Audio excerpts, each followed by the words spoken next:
Assalamualaikum warahmatullahi wabarakatuh. Alhamdulillah, senang sekali Ibu bisa berjumpa lagi dengan kalian dalam pembelajaran bahasa Indonesia. Tetap semangat belajar dari rumah dan selalu jaga kesehatan kalian. Pada pembelajaran kali ini, kita akan mempelajari mengenai teks prosedur. Untuk kompetensi dasar pada pembelajaran hari ini yaitu meliputi KD 4.5 dan 3.6. 4.5 yaitu kalian diharapkan mampu menyimpulkan isi teks prosedur tentang cara memainkan alat musik daerah, tarian daerah, cara membuat cenderamata, dan atau kuliner khas daerah yang dibaca dan didengar. Serta KD 3.6 yaitu menelaah struktur dan aspek kebahasaan teks prosedur tentang cara melakukan sesuatu dan cara membuat atau cara memainkan alat musik atau tari daerah, cara membuat kuliner khas daerah, dan lain-lain dari berbagai sumber yang dibaca dan didengar.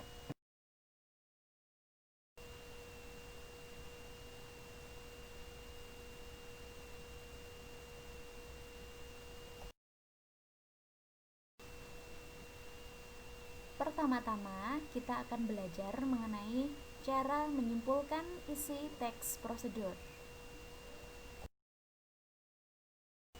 Nah, kira-kira bagaimana ya cara menyimpulkan isi teks prosedur?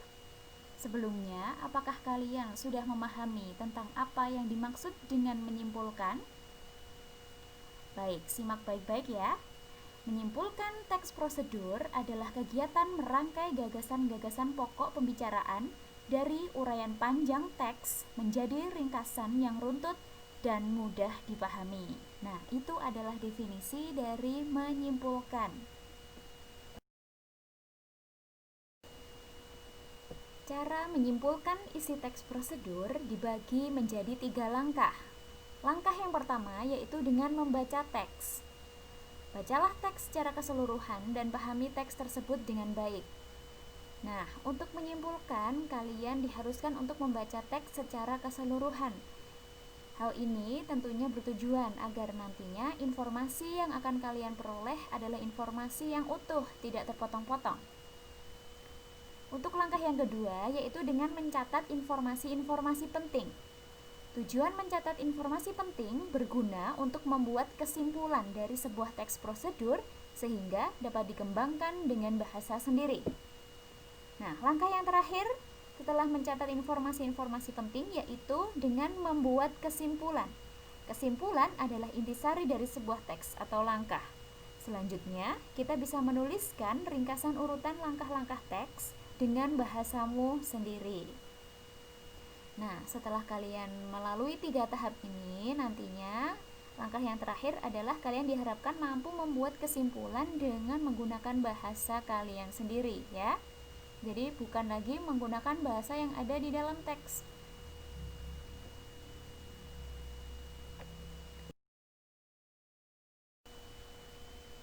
Untuk memahami lebih dalam mengenai cara menyimpulkan sebuah teks prosedur, maka berikut akan Ibu berikan contoh cara menyimpulkan sebuah teks prosedur dengan judul cara mencuci tangan dengan baik dan benar. Silahkan kalian baca teks berikut secara keseluruhan dan kalian pahami isinya.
Berikut adalah hasil dari simpulan isi teks prosedur yang telah kalian baca tadi, yaitu salah satu cara menjaga kesehatan adalah dengan mencuci tangan. Langkah-langkah mencuci tangan adalah sebagai berikut. Pertama, basahi tangan hingga pergelangan dengan air mengalir. Kemudian, tuangkan sabun. Kedua, gosoklah telapak tangan, punggung tangan, dan sela-sela jari secara perlahan. Ketiga, pasangkan kedua tangan dengan jari-jari tangan saling mengunci. Keempat, gosoklah ibu jari, telapak tangan kiri dengan gerakan memutar ujung jari-jari tangan, kemudian bilaslah dengan air yang mengalir.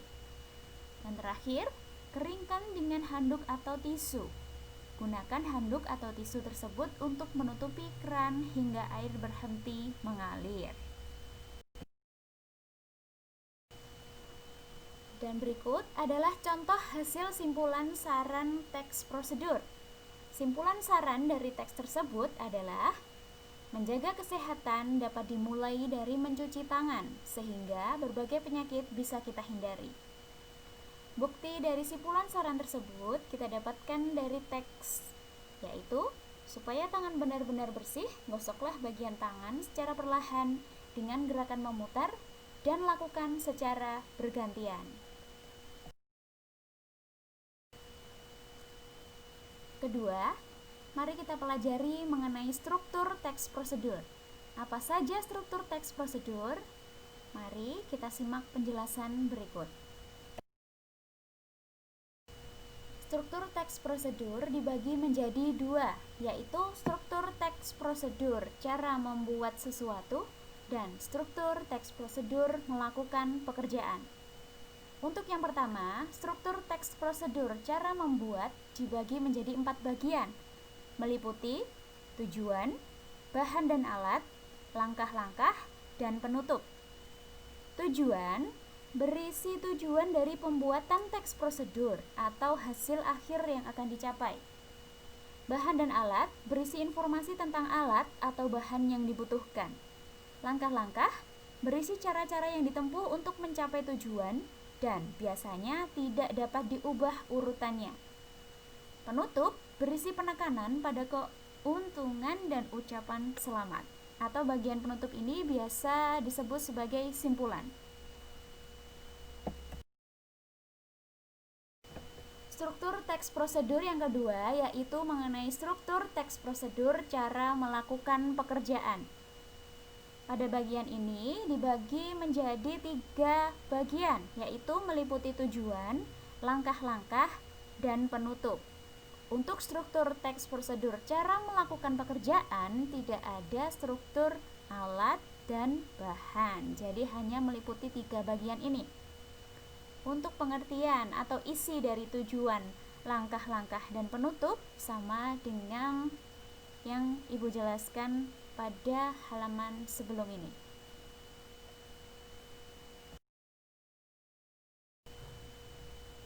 Baik, kali ini Ibu akan menjelaskan tentang ciri pada masing-masing bagian struktur tadi. Yang pertama yaitu ciri bagian tujuan. Bagian tujuan menyebutkan apa yang akan dibuat atau dilakukan. Nah, ini pastinya letaknya ada di awal paragraf ya. Bagian tujuan harus menggunakan pilihan kata yang mampu menarik perhatian. Hindari ungkapan negatif seperti sulit dilakukan atau membutuhkan waktu lama. Contoh kata yang dapat dipilih seperti mudah dilakukan, cepat, bermanfaat, indah, murah, dan lain sebagainya. Nah, berikut di bagian kanan ini adalah contoh bagian tujuan pada teks prosedur. Nah, ini ada judul cara mudah membuat slime yang aman. Slime adalah salah satu mainan favorit anak-anak yang bisa dengan mudah kita beli di toko mainan. Namun, slime juga bisa kita buat sendiri di rumah dengan cara seperti berikut. Nah, jika kalian amati, ada kata-kata yang Ibu bold atau cetak tebal ya, yaitu ada kata mudah dan bisa kita buat sendiri di rumah. Nah, dua kata ini adalah kata yang mudah, yaitu kata yang positif ya. Tadi kita diminta untuk menghindari kata-kata negatif, jadi kita gunakan kata mudah. Kemudian ada juga kata bisa kita buat sendiri di rumah. Nah, ini adalah contoh kata yang positif juga ya. Dan kata ini menarik ya tentunya.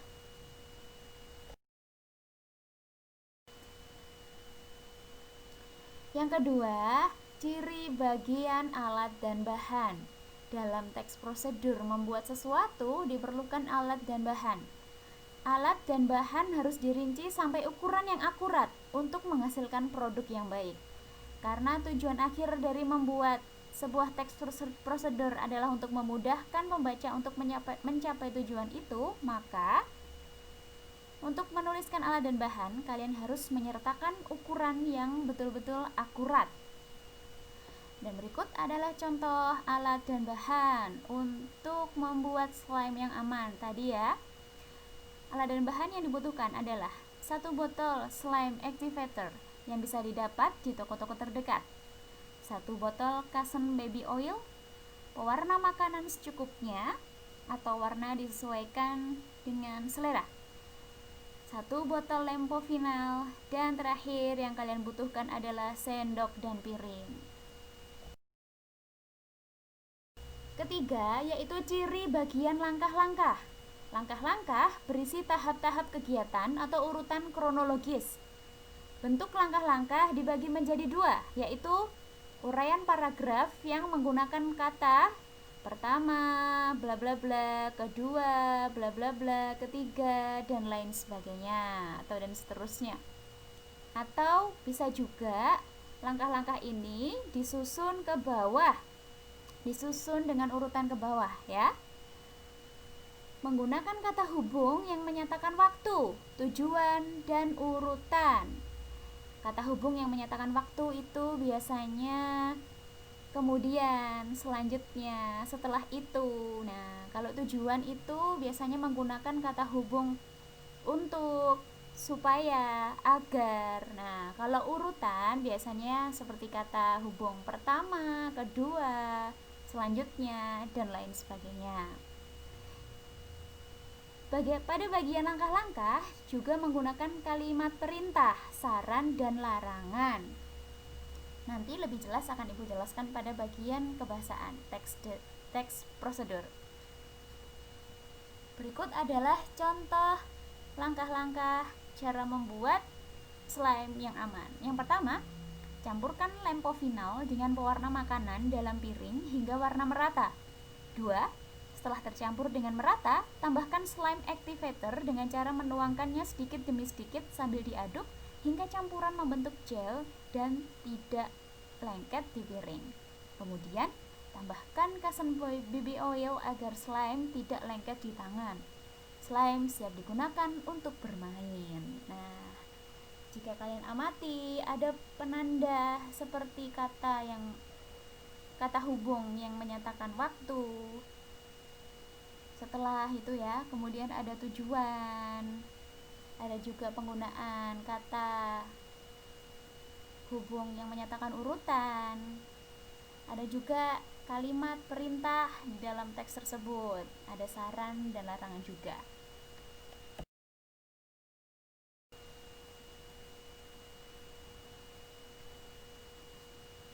Yang keempat yaitu ciri bagian penutup atau kesimpulan.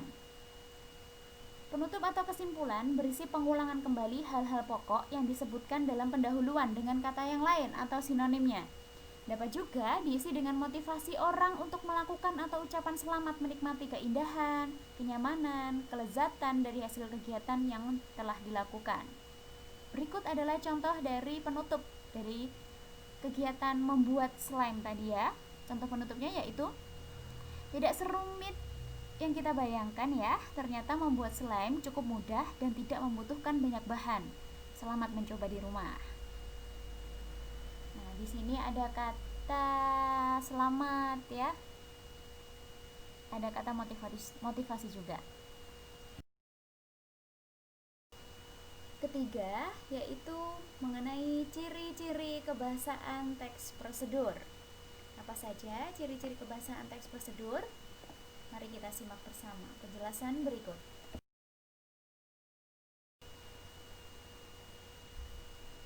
teks prosedur menggunakan kalimat perintah.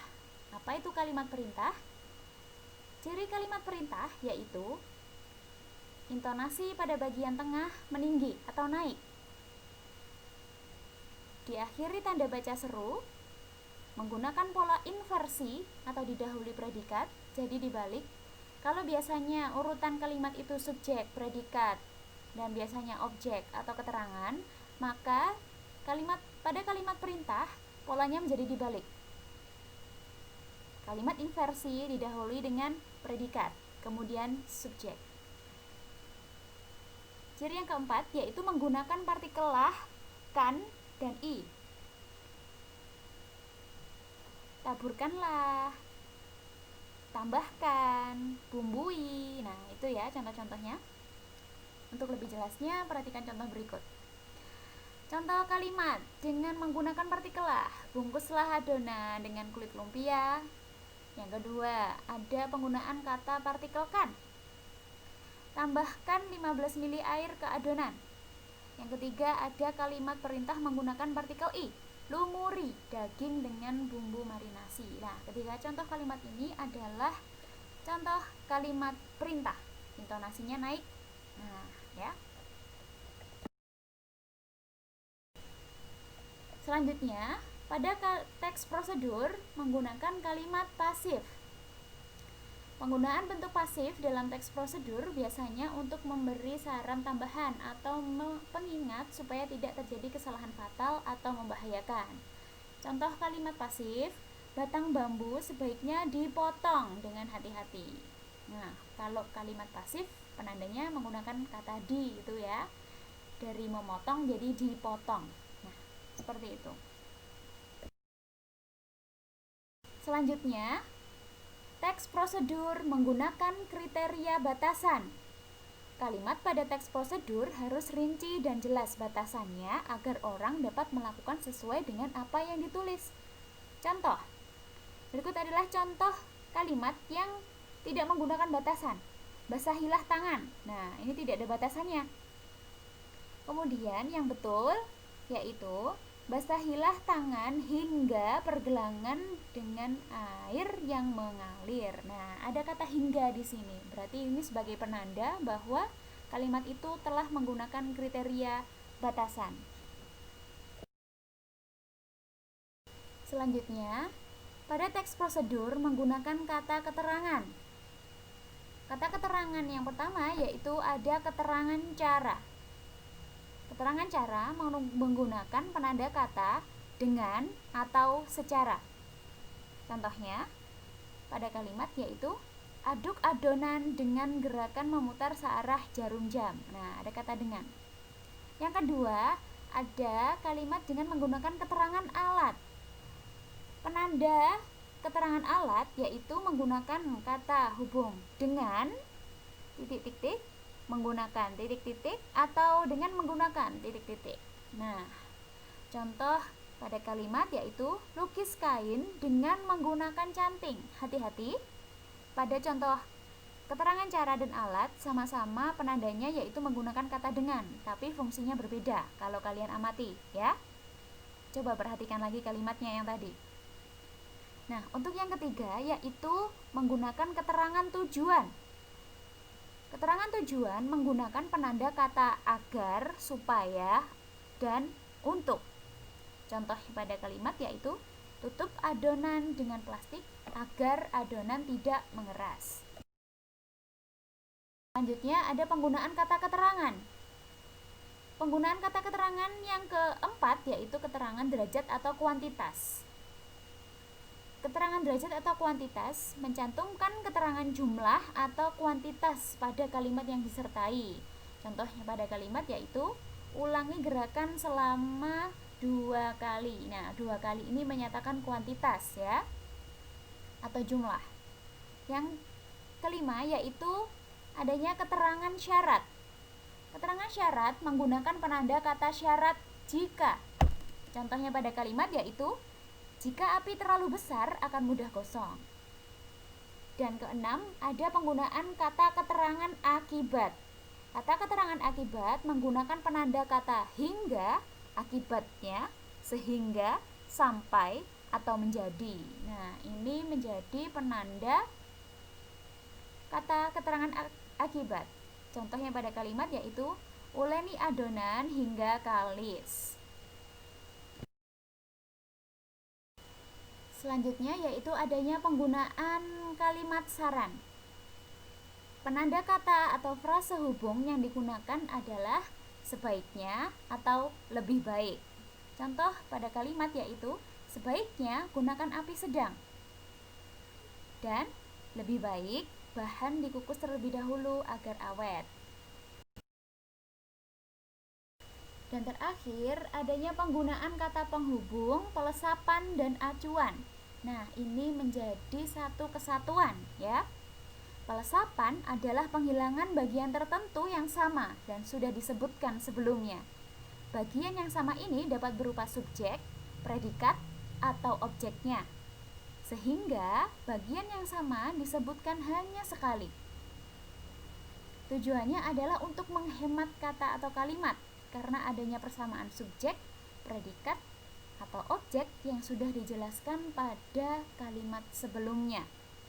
Perhatikan contoh berikut. Ini ada langkah-langkah dalam teks prosedur ya, ada 2 langkah. Langkah yang pertama, masak tepung ketan dan cairan santan selama 30 menit. Dan langkah selanjutnya, aduk terus hingga mengental dan berwarna kecoklatan. Nah, subjek pada bagian kalimat yang kedua ini sengaja dihilangkan. Kenapa? Karena ada kesamaan subjek dengan kalimat sebelumnya. Jadi untuk menghemat, maka ada pelesapan pada kalimat yang kedua itu, yaitu melesapkan kalimat tepung dan santan yang dimasak. Seperti itu ya. Cukup sekian untuk materi hari ini dan kerja bagus untuk kalian semua karena sudah memperhatikan, sudah memahami materi hari ini.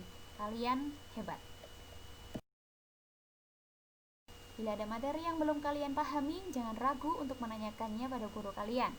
Dan jangan lupa untuk menyalin materi hari ini di buku catatan kalian. Terima kasih dan sampai jumpa di pertemuan berikutnya. Wassalamualaikum warahmatullahi wabarakatuh.